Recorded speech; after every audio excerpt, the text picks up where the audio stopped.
Muy buenas chicos, ¿qué tal? ¿Cómo están? Mi nombre es Jimmy Laureano, más conocido en el mundo preuniversitario como Chichita.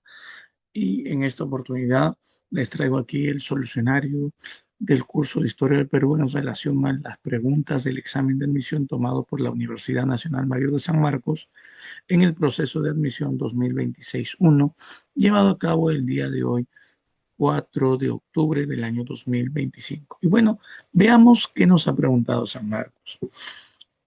La pregunta número uno nos dice, los primeros pobladores que se adaptaron al territorio de la sierra cazaban venados, tarucas y camélidos. Además, recolectaban plantas silvestres y frutas.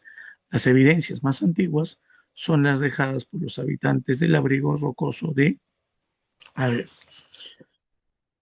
cuando nos ponen al final abrigo rocoso, podrían de repente tratar de confundirnos. El abrigo rocoso significa cueva.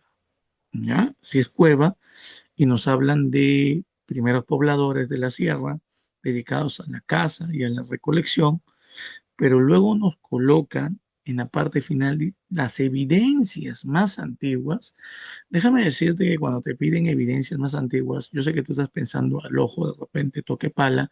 En Toquepala hay pinturas rupestres, ¿no? Sobre la práctica del chacu en auquénidos o camélidos sudamericanos, en la cacería selectiva, pero no hay restos que se relacionen, por ejemplo, a la cacería de tarucas, de venados. Eh, Donde sí se ha encontrado, aparte de 11 entierros humanos, un cráneo deformado, pinturas rupestres, ¿no? Armas de piedra, también restos de animales que demuestran, son evidencias que ellos hayan consumido esto. Esto se encuentra en Lauricocha. ¿Estamos bien? Entonces, sí, la pregunta uno sería, la respuesta sería la B. Bueno, ahora nos vamos a la pregunta número 2. Nos dice, el segundo gobierno de Manuel Prado, entre 1956 y 1962, conocido como de la convivencia, se enfrentó al desafío de orden económico con una política de corte liberal. Además, dictó la Ley de Promoción Industrial que favoreció al empresariado moderno. En relación con las características de este gobierno, señale el valor de verdad de las siguientes proposiciones. Ujú. Bueno, a ver, lo primero que debemos tener en cuenta es que el segundo gobierno de Manuel Prado, conocido como la convivencia, se denomina convivencia porque es una alianza, recuerden, es una fuerte alianza entre Prado, que representaba la burguesía nacional, y Víctor Raúl Aya de la Torre, líder del APRA, y que ahora representa los intereses de la oligarquía peruana. Ahora, recuerden que ambos necesitan algo del otro. El APRA había sido duramente perseguido por el gobierno militar de Odría. Además, el APRA para 1956 no podía presentarse en la esfera de las elecciones políticas del Perú porque era un partido llamado ilegal. Habían ilegalizado al APRA. Por lo tanto, los apristas necesitaban que un gobierno los vuelva a la vida política, los legalice. Y Prado sería esa figura. Por otro lado, Prado necesita votos, ¿no? Para poder ganar las elecciones en 1956. Y ahí está la clave de esta alianza denominada la convivencia. Ujú. Ahora, en relación al gobierno de Prado, miren la proposición uno. Dice, estabilizó la moneda, lo que redujo la inflación notablemente. Verdadero. Y esto va de la mano de su principal aliado y su principal ministro, Pedro Beltrán Espantoso, que si bien es cierto, a inicios del gobierno de la convivencia, se convirtió en el más fuerte crítico y opositor a las políticas económicas que llevaba a cabo Manuel Prado durante su gestión. Manuel Prado lo invita para que él forme parte de su ministerio en la cartera de Hacienda o Economía. Y dentro de su cargo como ministro de Economía, Pedro Beltrán lleva a cabo una serie de políticas económicas liberales, eliminando los subsidios, también eliminando el control de precios, lo cual ayuda a que nuestra moneda se termine estabilizando, ¿no? Después de que haya pasado a ser devaluado en relación al valor del dólar, así como también esto facilita la reducción de la inflación. Entonces la uno viene a ser verdadero. Dos, derogó la Ley de Seguridad Interior y otras normas represivas. Recordemos, muchachos, que la Ley de Seguridad Interior fue la política tomada o llevada a cabo por el gobierno de Odría para perseguir y reprimir al APRA y al Partido Comunista. Una, una de las promesas que le hizo Manuel Prado a Haya fue también que iba a derogar esta ley de seguridad interior y cualquier medida represiva contra este grupo aprista. Así que la dos viene a ser también verdadera. La proposición 3 nos dice, silenció al historiador Raúl Porras Barrenechea nombrándolo su ministro. Esto es falso. Sí, Raúl Porras Barrenechea más bien fue nombrado por el gobierno de Prado como ministro de Relaciones Exteriores y lo hace como una forma de darle un nuevo giro, un nuevo rostro a su gobierno, adhiriendo a su gabinete a un intelectual tan notable como es este historiador Raúl Puertas Barrenechea. Uh-huh. Entonces la proposición 3 sería falso. Sí, ya sé lo que te estás dando cuenta, que aquí en esta pregunta San Marcos no colocó una clave de respuesta. Uh-huh. Sí, no hay clave, chicos. Y la 4, desde la cartera de Economía, Pedro Beltrán se convirtió en opositor. No, recuerden que él fue opositor al gobierno de Prado, pero antes de asumir el cargo de ministro de Hacienda. Como ministro fue su principal apoyo. Uh-huh. Entonces, aquí no habría respuesta, ¿no? No habría respuesta, lamentablemente, ¿no? Profe, posiblemente, sí, posiblemente San Marcos haya encargado también a un grupo de profesores utilizar, por ejemplo, la inteligencia artificial, y eso creo que es lo que pasó aquí, ¿no? Y bueno, ¿no? Una proposición eh, no tiene sustento en una respuesta, ¿no? Así que, bueno, muchachos, ¿no? Clave F, ¿no? Vamos ahora a la pregunta número 3. Nos dice, el principal proyecto político de Simón Bolívar fue la Federación de los Andes, proyecto que integró a la Gran Colombia, Perú y Bolivia, estados que él había independizado, no te olvides, que pretendía controlar. Para ello propuso, lo que generó resistencia en el Perú y precipitó el fin del régimen bolivariano. A ver, hay algo que no le va a gustar a la mayoría de peruanos en ese contexto, que el proyecto de Bolívar, muchachos, posterior a la consolidación de la independencia del Perú, su proyecto era el de integrar territorios de América. Y este no es su primer proyecto, es su segundo, llamado Federación de los Andes.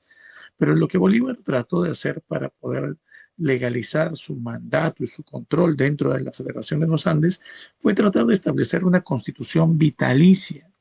¿Eso qué significa? Una constitución que rigiera durante toda la dictadura vitalicia de Bolívar. Esto no le pareció bien a muchos peruanos, quienes rechazaron este proyecto y al final no funcionó. Esto a la larga hizo que en poco tiempo Bolívar termine renunciando a su cargo como dictador del Perú. Entonces la respuesta a la pregunta número 3 aquí sería la alternativa B, una constitución vitalicia. Ahora nos vamos a la pregunta número 4. Mira lo que nos pone San Marcos. La extracción y comercialización del guano que Europa necesitaba para potenciar su agricultura en tiempos en que las ciudades crecieron de manera vertiginosa, benefició a unos pocos comerciantes y especuladores. En relación con la comercialización de este fertilizante, determina el valor de verdad de las siguientes proposiciones. 1. En 1830, el Estado peruano decretó la abolición de todos los gravámenes sobre el guano verdadero. El gobierno de ese entonces, Agustín Gamarra, terminó eliminando todo tipo de impuestos en relación al guano. Uh-huh. Profe, pero todavía no empezaba la prosperidad falaz, todavía no vendíamos guano al extranjero, es cierto, pero el guano se usaba como fertilizante para la agricultura. Entonces, para poder incrementar la producción agrícola, el gobierno de ese tiempo toma esta medida. La uno es verdadera, muchachos. Dos, los chinos culís fueron los únicos trabajadores en la extracción del guano de isla. Estos chinos que llegaron al Perú traídos mediante el contrato del enganche, si bien es cierto, el fin con el cual fueron traídos fue el trabajo agrícola en las haciendas, como vieron los hacendados y peruanos, como vieron que el chino era chamba, lo mandaron a otro tipo de tareas, como por ejemplo construir la línea ferroviaria Lima-Callao y también trabajar en la extracción del guano. Pero ellos no eran los únicos, ¿no? También se aceptaban trabajadores libres o voluntarios y también muchos presos fueron llevados a dedicarse a la extracción del guano. Entonces la proposición 2 es falsa. Uh-huh. Tenemos la proposición 3, nos dice, en 1842 se estableció que los extranjeros no podían extraer guano de las islas de Chincha.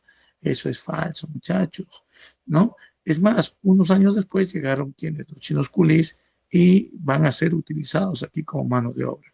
Entonces tenemos por ahí hasta el momento verdadero, falso, falso. Y nos vamos a la 4. Dreyfus tuvo problemas para cumplir las condiciones del contrato con el Estado peruano. A ver, esto es algo muy importante. Recuerden que el gobierno que suscribió el contrato Dreyfus fue el gobierno de José Balta. A través de ese contrato, Dreyfus se comprometía a pagar la deuda externa del Perú, así como también de darnos crédito para poder facilitar la modernización del Perú mediante la creación de obras. Por cierto, el gobierno de Balta invirtió más en líneas ferroviarias, no te olvides. Eh, pero es cierto lo que nos pone aquí San Marcos, porque Dreyfus tuvo problemas para poder cumplir con los acuerdos de este contrato. Eso que llevó a que durante el siguiente gobierno, el gobierno de Manuel Pardo y Lavalle, este contrato termine siendo eliminado. Por lo tanto, ¿cuál es tu clave? Vamos, la respuesta sería la alternativa C, verdadero, falso, falso, verdadero. Déjame saber si has marcado bien hasta aquí, cuántas preguntas marcaste bien de este grupo, ¿no? Ahora, nos vamos a la última pregunta, a la última. Pregunta número 5. Nos dice, el historiador Waldemar Espinosa Soriano transcribió la visita a Chucuito realizada por Garci Díez de San Miguel. Mediante este documento se descubre que 35 años después de la conquista española, en el momento en que se da esta visita, ¿no? Se refería a que como los indios ricos y poderosos, porque tenían hasta 50,000 cabezas de ganado. A ver, esta pregunta, si bien es cierto, se engloba en el contexto del proceso de invasión al imperio de los incas o al Tahuantinsuyo, incluso 35 años después de esto, ¿no? Estamos en pleno virreinato, pero aquí lo que el historiador Waldemar Espinosa nos señala es que esta visita a Chucuito, Chucuito está en la meseta del Collao, de ahí sale todo, en la meseta del Collao, nos informa de que había un pueblo en esa zona, un pueblo que tenía como capital Chucuito, que era dueño de una gran cantidad de cabezas de ganado. Entonces hay que tener en cuenta de que si Chucuito está en la meseta del Collao y te hablan de ganado, esta sociedad tiene que ser una sociedad altiplánica. Y la única respuesta posible aquí es Lupacas. Lupacas es un reino aymara que tuvo como capital a la ciudad de Chucuito. Así que la respuesta en la pregunta número 5, muchachos, es la alternativa E. Muy bien, y con esto estaríamos terminando nuestra participación en esta oportunidad. Agradecido con todos. Muchísimas gracias. Si este video te fue útil, ya sabes, déjame un comentario, ¿no? Un pulgar arriba y suscríbete, por favor. Nos estamos viendo. Hasta la próxima. Cuídense.